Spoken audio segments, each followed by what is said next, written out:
Hello friends, CG jam के YouTube channel पर आप सभी का एक बार फिर से स्वागत है। आज की वीडियो में हम हिंदी व्याकरण के कुछ इंपॉर्टेंट क्वेश्चन देखने वाले हैं जो कि संधि और समास से रिलेटेड होंगे, जो कि आपके आगे आने वाले सभी एग्जाम्स जैसे हॉस्टल वार्डन हो गया, सीजी टेट हो गया, जितने भी एक दिवसीय एग्जाम है उसके लिए जो है महत्वपूर्ण है। तो वीडियो को शुरू से लेकर लास्ट तक जरूर देखें और यदि वीडियो अच्छा लगता है तो प्लीज़ वीडियो को अपने दोस्तों के साथ शेयर करिए और जो नए लोग हैं वो चैनल को जरूर से सब्सक्राइब करें।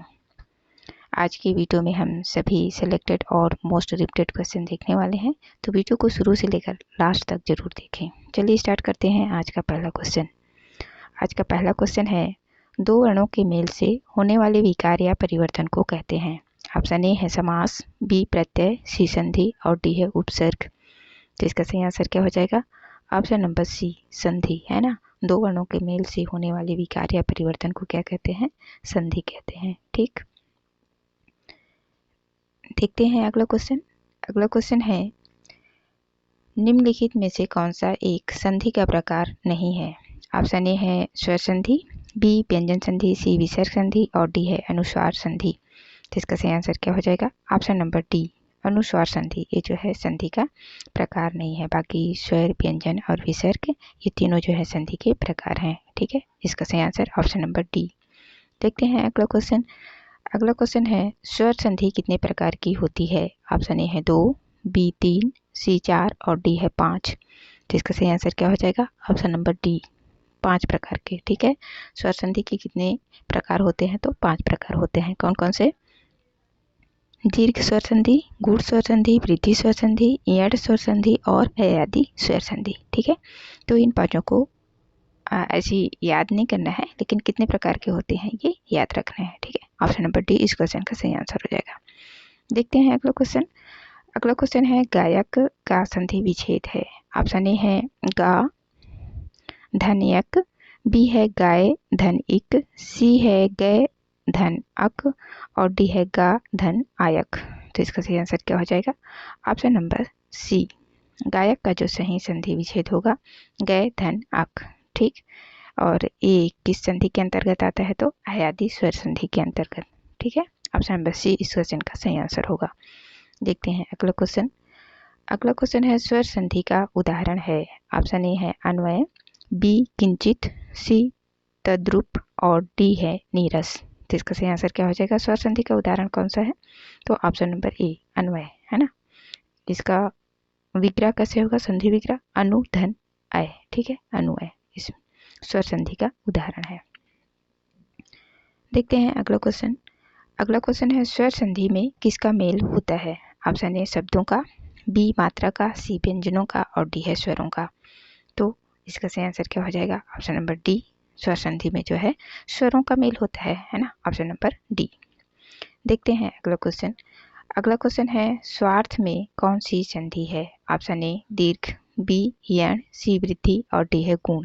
जिसका सही आंसर क्या हो जाएगा? स्वार्थ में कौन सी संधि है? तो दीर्घ स्वर संधि है ना। स्वा धन अर्थ, इसका विग्रह कैसे होगा? स्वा धन अर्थ, इसमें आ और आ मिलके आ बन रहे हैं। ठीक है, स्वार्थ। ठीक, जिसमें जो है दीर्घ स्वर संधि होगा। देखते हैं अगला क्वेश्चन। अगला क्वेश्चन है, सत्याग्रह शब्द का संधि विच्छेद कौन सा होगा? ऑप्शन ए है सत्य धन ग्रह, बी सत्य धन आग्रह, सी सत्य धन गढ़ और डी है सत्य धन आग्रह। जिसका सही आंसर क्या हो जाएगा? ऑप्शन नंबर डी, सत्याग्रह का सही संधि विच्छेद होगा सत्य धन आग्रह। ठीक है, ऑप्शन नंबर डी, ये जो है दीर्घ स्वर संधि के अंतर्गत आता है। ठीक है, सत्याग्रह। देखते हैं अगला क्वेश्चन। अगला क्वेश्चन है, सावधान का सही संधि विच्छेद है। ऑप्शन ए है साव प्लस धान, बी है साधन वाधान, सी साधन आवधान और डी है साधन अवधान। तो इसका सही आंसर क्या हो जाएगा? सावधान का सही संधि विच्छेद क्या होगा? ऑप्शन नंबर डी, साधन अवधान। ठीक है, सावधान। देखते हैं अगला क्वेश्चन। अगला क्वेश्चन है, संग्रहालय का सही संधि विच्छेद होगा। ऑप्शन ए है सम धन ग्रह धन आलय, बी है सत धन ग्रह धन आलय, सी सत धन गृह धन आलय, डी है सम धन ग्रह धन आलय। जिसका सही आंसर क्या हो जाएगा? संग्रहालय का सही संधि विच्छेद ऑप्शन नंबर डी, सम धन ग्रह धन आलय। ठीक है, सम में क्या रहेगा? मा में हलंत। लगा रहेगा। ठीक है, तो ये ऑप्शन नंबर डी संग्रहालय का सही संधि विच्छेद होगा। देखते हैं अगला क्वेश्चन। अगला क्वेश्चन है सर्वोपरि का सही संधि विच्छेद कौन सा है। ऑप्शन ए है सर्वधन ऊपरी, बी सर्वेधन परि, सी साधन ऊपरी और डी है सर्वोधन परि। तो इसका सही आंसर क्या हो जाएगा। सर्वोपरि का सही संधि विच्छेद क्या होगा। ऑप्शन नंबर ए सर्वधन ऊपरी। ठीक है, ये जो है गुण स्वर संधि का उदाहरण है। ठीक है, ऑप्शन नंबर ए सर्वधन ऊपरी, सर्वोपरि गुण स्वर संधि। देखते हैं अगला क्वेश्चन। अगला क्वेश्चन है यथोचित का सही संधि विच्छेद है। ऑप्शन ए है यथोधन उचित, बी यथा धन उधन चित, सी यथा धन उचित और डी है यथा धन उचित। तो इसका सही आंसर क्या हो जाएगा। यथोचित का सही संधि विच्छेद यथा धन उचित। ऑप्शन नंबर सी इस क्वेश्चन का सही आंसर होगा। ठीक है, देखते हैं अगला क्वेश्चन। अगला क्वेश्चन है सूर्योदय का संधि विच्छेद होगा। ऑप्शन ए है सूर्य धन उदय, बी सूर्य धन उदय, सी सूरज धन उदय और डी है सूरज धन उदय। तो इसका सही आंसर क्या हो जाएगा। सूर्योदय का सही संधि विच्छेद ऑप्शन नंबर ए सूर्य धन उदय। ठीक है, देखते हैं अगला क्वेश्चन। अगला क्वेश्चन है महोत्सव है, महोत्सव में कौन सी संधि है। ऑप्शन ए है दीर्घ स्वर संधि, बी गुण स्वर संधि, सी यण स्वर संधि और डी है आयादी स्वर संधि। तो इसका सही आंसर क्या हो जाएगा। महोत्सव में जो है गुण स्वर संधि है। ठीक है, ऑप्शन नंबर बी महाधन उत्सव। ठीक, महाधन उत्सव गुण स्वर संधि। देखते हैं अगला क्वेश्चन। अगला क्वेश्चन है व्यवहार का सही संधि विच्छेद है। ऑप्शन ए है व्य धन वहार, सी बी है व्य धन वा धन हार, सी है वी धन औ धन हार और डी है व्यव धन हार। तो इसका सही आंसर क्या हो जाएगा। व्यवहार का जो सही संधि विच्छेद होगा ऑप्शन नंबर सी वी धन औ धन हार। ठीक है, वी धन औ धन हार। ठीक है, ये जो है यण स्वर संधि के अंतर्गत आता है। ठीक है, ऑप्शन नंबर सी वी धन औ धन हार व्यवहार यण स्वर संधि। ठीक है, देखते हैं अगला क्वेश्चन। अगला क्वेश्चन है नाविक किस संधि के अंतर्गत आता है। ऑप्शन ए है गुण संधि, बी यण संधि, सी दीर्घ संधि और डी है आयादी संधि। तो इसका सही आंसर क्या हो जाएगा। नाविक जो है आयादी स्वर संधि के अंतर्गत आता है। ठीक है, इसका संधि विग्रह कैसे होगा तो नौ धन इक। ठीक है, नाविक। आयादी संधि के कुछ और शब्द हैं जो कि परीक्षा में पूछे जाते हैं, जैसे कि हो गया नयन, गवीश, वगीश, पवन, पावन और नायक। ठीक है, तो ये सबको भी आप लोग ध्यान रखेंगे। ठीक है, इसका जो सही आंसर होगा ऑप्शन नंबर डी आयादी संधि। नाविक में किस संधि, नाविक किस संधि के अंतर्गत आता है तो आयादी संधि। ठीक है, देखते हैं अगला क्वेश्चन। अगला क्वेश्चन है ऋग्वेद का संधि विच्छेद क्या है। ऑप्शन ए है ऋग धनवेद, बी री धनवेद, सी ऋग धनवेद और डी है री धन गवेद। जिसका सही आंसर क्या हो जाएगा। ऋग्वेद का सही संधि विच्छेद ऑप्शन नंबर ए ऋग धन वेद। ठीक है, ऋग्वेद और ये जो है व्यंजन संधि का उदाहरण है। ठीक है, ऑप्शन नंबर ए ऋग धन वेद ऋग्वेद का सही संधि विच्छेद होगा, व्यंजन संधि के अंतर्गत आता है ये। देखते हैं अगला क्वेश्चन। अगला क्वेश्चन है उत धन ज्वल की संधि से बना शब्द है। ऑप्शन ए है उज्ज्वल, बी उज्ज्वल, सी उज्ज्वल और डी है उज्ज्वल। तो देखिए उत धन ज्वल की संधि से बना शब्द क्या है। ऑप्शन नंबर डी जो सही है उसको बताना है। ऑप्शन नंबर डी उज्ज्वल, उ आधा जा फिर आधा जा और वा और ला उज्ज्वल, इस तरह से। ठीक है, उज्ज्वल का उज्ज्वल की संधि से बना शब्द होगा उ उज्ज्वल, उ आधा जा वा ला उज्ज्वल। Option number D. ठीक है, देखते हैं अगला क्वेश्चन। अगला क्वेश्चन है परिच्छेद का संधि विच्छेद निम्न में से कौन सा है। ऑप्शन ए है परिधन छेद, बी है परिधन छेद, सी परिधन छेद और डी है पारिधन छेद। तो इसका सही आंसर क्या हो जाएगा। ऑप्शन नंबर सी परिधन छेद, ये जो है परिच्छेद का सही संधि विच्छेद होगा, है ना। और ये किसके अंतर्गत आता है तो व्यंजन संधि के अंतर्गत। ठीक है, परिच्छेद का सही संधि विग्रह होगा परिधन छेद और ये जो है व्यंजन संधि के अंतर्गत आता है। आप देख के बिल्कुल भी अंदाजा नहीं लगा सकते कि इसमें कहीं पे हलंत लगा है कि कुछ भी लगा है ना, क्योंकि हम लोग अधिकतर क्या होता है व्यंजन संधि को हम लोग हलंत लगा के मतलब उसको डिफाइन करते हैं कि ये व्यंजन संधि हो सकता है, लेकिन इसमें ऐसा कुछ भी नहीं है। परिधन छेद, इसको अधिकतर लोग क्या विसर्ग संधि मार के आएंगे। ठीक, तो इसका सही आंसर क्या हो जाएगा? ऑप्शन नंबर सी, परिधन छेद, परिच्छेद। और ये जो है व्यंजन संधि का उदाहरण है। व्यंजन संधि के कुछ और अन्य उदाहरण हैं जो कि एग्जाम में पूछे नीचे में दिया हुआ है, जैसे कि उद्धार, संगम, सदानंद, सदाचार, उच्चारण, विपचाल, एतन, मुरारी, उल्लंघन, दिग्भ्रम, उड्डयन आदि कुछ परीक्षा की दृष्टि से महत्वपूर्ण शब्द हैं जिनको कि आप लोगों को ध्यान में रखना है। ठीक है, देखते हैं अगला क्वेश्चन। अगला क्वेश्चन है, यशोदा शब्द में कौन सी संधि है? ऑप्शन ए है व्यंजन संधि, बी विसर्ग संधि, सी कूट संधि और डी है यण संधि। सही आंसर क्या होगा? ऑप्शन नंबर बी, यशोदा शब्द में कौन सी संधि है? तो विसर्ग संधि। ठीक है, यशा धन दा, यशोदा विसर्ग संधि का शब्द है ये, यशोदा। देखते हैं अगला क्वेश्चन। अगला क्वेश्चन है, नेरिही का संधि विच्छेद इनमें से क्या है? ऑप्शन ए है नी धन री, बी है नी धन ई, सी नेरी धन ई और डी है निर धन ई। जिसका सही आंसर क्या हो जाएगा? ऑप्शन नंबर बी, नी धन ई जो है नेरी का संधि विच्छेद होगा और ये विसर्ग संधि के अंतर्गत आता है। ठीक है, ऑप्शन नंबर बी इस क्वेश्चन का सही आंसर होगा। विसर्ग संधि के कुछ और अन्य महत्वपूर्ण शब्द हैं जिनको आप लोगों को ध्यान में रखना है, जैसे कि निश्चल, दुस्तर, मनोहर, मनोयोग, निर्भय, पुरस्कार, निरंतर, धनुष्टंकार, पुनर्जन्म, बहिष्कार, निर्धन, निष्कपट आदि जो है विसर्ग संधि के कुछ महत्वपूर्ण शब्द हैं जो कि एग्जाम में कई बार पूछे जा चुके हैं। तो ये सबको भी आप लोगों को ध्यान में रखना है। अब देखते हैं समाज से रिलेटेड MCQs। ठीक है, अगला क्वेश्चन है समास से। समास का अर्थ है, ऑप्शन ए है संक्षेप, बी विच्छेद, सी विस्तार और डी है नवीन अर्थ। जिसका सही आंसर क्या हो जाएगा? समास का अर्थ क्या होता है? संक्षेप, है ना, ऑप्शन नंबर ए। कम से कम शब्दों में अधिक से अधिक अर्थ प्रकट करना समास का मुख्य प्रयोजन है ना। तो समास का अर्थ क्या होता है? संक्षेप करना, ठीक है, छोटा करना। देखते हैं अगला क्वेश्चन। अगला क्वेश्चन है, आजीवन में समास है। ऑप्शन ए है तत्पुरुष, बी अव्ययभाव, सी द्वंद्व और डी है कर्मधारय। तो इसका सही आंसर क्या हो जाएगा? आजीवन में जो समास है वो है ऑप्शन नंबर बी, अव्ययभाव समास। ठीक, अव्ययभाव समास किसको बोलते हैं? अव्ययभाव समास हम उसको बोलते हैं जिसमें जो है पूर्व पद की प्रधानता रहती है और समस्त पद अव्यय होते हैं, उसे अव्ययभाव समास कहते हैं। इस समास में प्रथम पद उपसर्ग होता है, जैसे कि यथाशक्ति, प्रतिदिन, आजन्म, भरसक आदि, है ना। तो समझ में आ गया। अव्ययभाव समास किसे कहते हैं? जिसका जो है प्रथम पद उपसर्ग हो, है ना, और पूर्व पद की प्रधानता होती है, उसको जो है अव्ययभाव समास कहते हैं। देखते हैं अगला क्वेश्चन।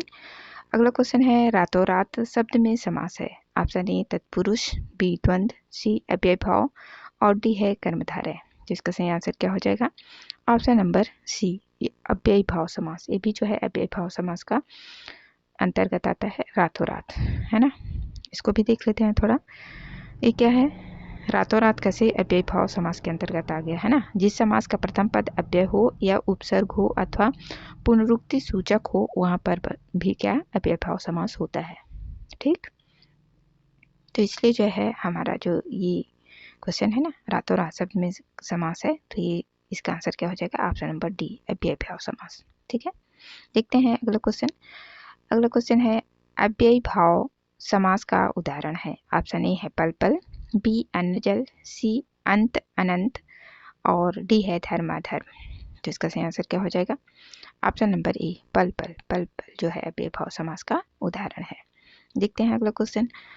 अगला क्वेश्चन है, धीरे धीरे में समास है। ऑप्शन ए द्वंद्व, बी अव्ययभाव, सी कर्मधारय और डी है द्विगु समास। जिसका सही आंसर क्या हो जाएगा? धीरे धीरे में भी जो है अव्ययभाव समास है। ठीक है, ऑप्शन नंबर बी। देखते हैं अगला क्वेश्चन। अगला क्वेश्चन है, बैलगाड़ी शब्द में समास है।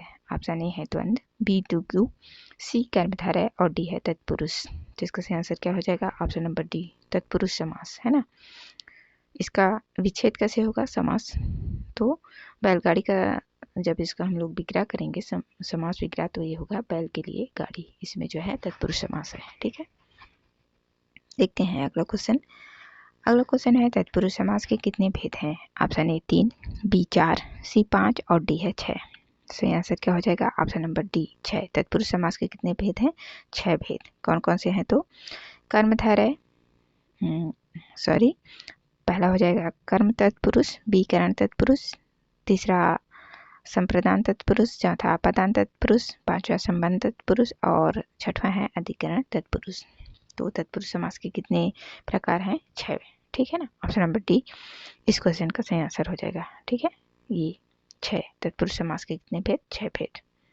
नीचे में जो है इसके दिए हुए हैं प्रकार। ठीक, देखते हैं अगला क्वेश्चन। अगला क्वेश्चन है किस शब्द में तत्पुरुष समास नहीं है? ऑप्शन ए है विश्वविख्यात, बी आश्चर्यचकित, सी विस्तार और डी है हिमपात। तो इसका सही आंसर क्या हो जाएगा? किस शब्द में तत्पुरुष समास नहीं है? तो ऑप्शन नंबर सी विस्तार में। ठीक है, इसका जो विग्रह होगा विष को धारण करने वाला अर्थात सांप होता है, जो कि बहुब्रीहि समास का उदाहरण है। ठीक है, ऑप्शन नंबर सी इस क्वेश्चन का सही आंसर होगा।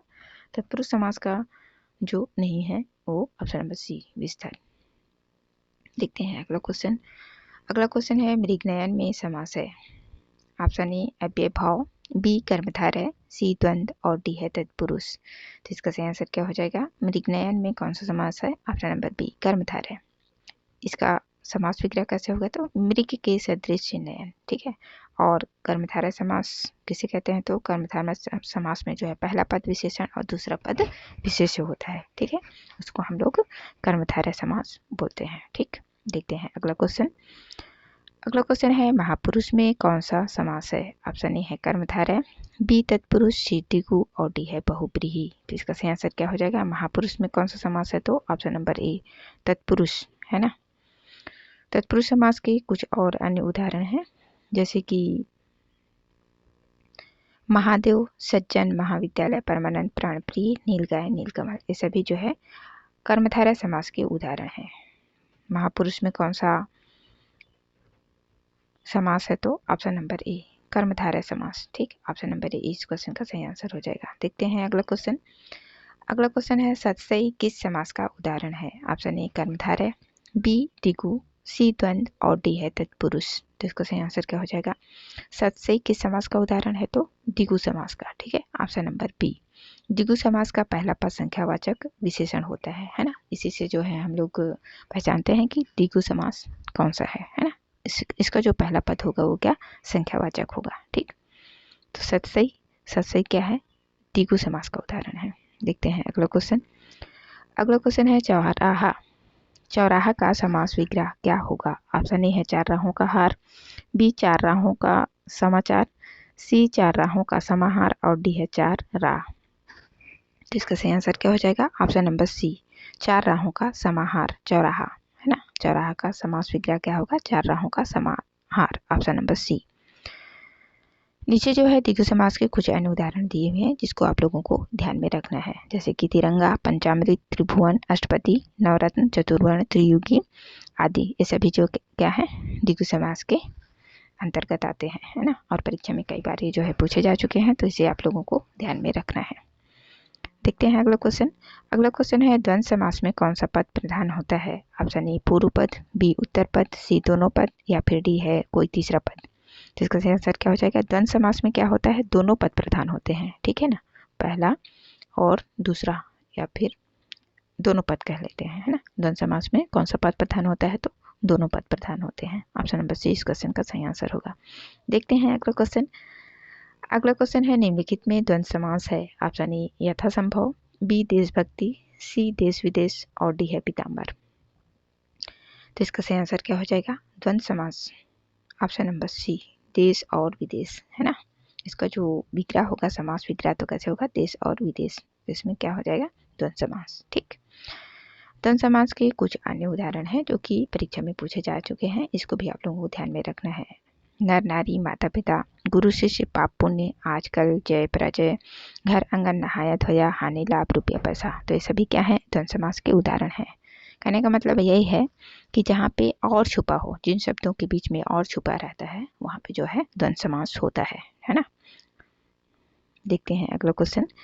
अगला क्वेश्चन है जिस समास में दोनों पदों के माध्यम से एक विशेष यानी तीसरे अर्थ का बोध होता है, तो वह किस प्रकार का समास कहलाता है? ऑप्शन ए है द्विगु समास, बी कर्मधारय समास, सी अव्ययभाव समास और डी है बहुब्रीहि समास।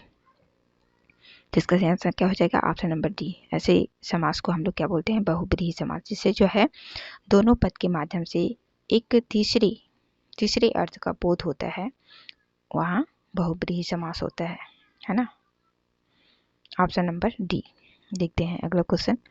अगला क्वेश्चन है निम्नलिखित में बहुब्रीहि समास किसमें है? ऑप्शन ए है माता पिता, बी त्रिलोकी, सी जलचर और डी है लंबोदर। इसका सही आंसर क्या हो जाएगा? किसी तीसरे पद की ओर इशारा करता है जो। ऑप्शन नंबर डी लंबोदर है ना। इसका विग्रह कैसे होगा? तो लंबा है उदर जिसका अर्थात गणेश। ठीक, ऑप्शन नंबर डी बहुब्रीहि समास। देखते हैं अगला क्वेश्चन। अगला क्वेश्चन है गिरिधर का समास विग्रह बताइए। ऑप्शन ए है गिरि का धारक, बी गिरि को धारण करने वाला कृष्ण, सी गिरि को गिराने वाला और डी है गिरिराज। तो इसका सही आंसर क्या हो जाएगा? गिरिराज का समास विग्रह क्या होगा? गिरि को धारण करने वाला कृष्ण है ना। ऑप्शन नंबर बी इस क्वेश्चन का सही आंसर हो जाएगा। और फिर ये जो है बहुब्रीहि समास का उदाहरण है। ठीक है, ऑप्शन नंबर बी। देखते हैं अगला क्वेश्चन। अगला क्वेश्चन है जिसमें कोई पद प्रधान नहीं होता तथा अन्य अर्थ प्रधान नहीं होता वहाँ होता है।